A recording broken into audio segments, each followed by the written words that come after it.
લોકડાઉનમાં હગાવાલામાંથી રૂપિયા લઈ આવ્યો, કોઈ પાસેથી 50,000 ને કોઈ છેલ્લે 20,000 દે 20,000 ને કોઈ પાસેથી લાખ રૂપિયા ને 2 લાખ ને 5 લાખ સુધી. પછી હવે લોકડાઉન ખુલી ગયું ને તોય દેતો નથી.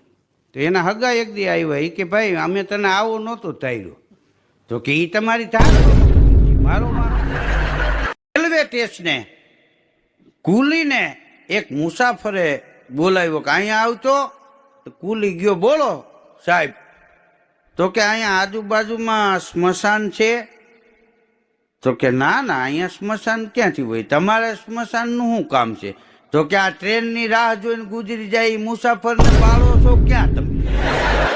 અરે સાંભળો, હું છે ને હમણાં નીકળું છું બહાર. કઈ જાય છે? મારી ફ્રેન્ડ કરીને સંગીતા, હા, એને છે ને મારે કઈક અપાવવું છે યાર. હું અપાઈશ તું એને? એટલે એકચ્યુઅલી છે ને હમણાં અમે 2 જણ વચ્ચે ગયા હતા ને, હું ને સંગીતા, તો અમે સમોસા ખાતા હતા ને, તો પૈસા આપતી વખતે સંગીતાએ મને આગ્રહ કર્યો કે ના ના હું આપી દઉં એમ. હા, તેવું હવે મારે પણ કરવું છે. કઈ જાય છે? હું છે ને જ્વેલરીની દુકાનમાં જાઉં છું.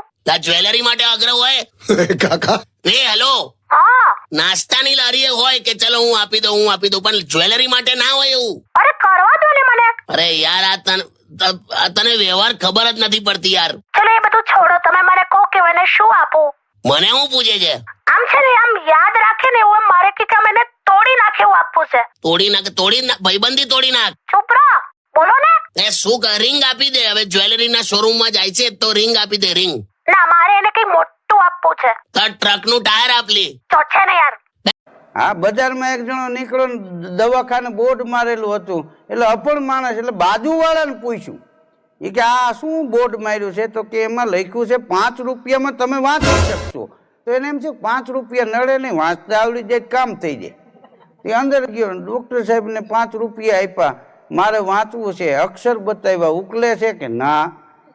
તો ચશ્મા પહેરાવ્યા, ઉકલે છે કે ના? તો એમાંથી કાચ કાઢીને બીજા કાચ ચડાવ્યા, ઉકલે છે કે ના?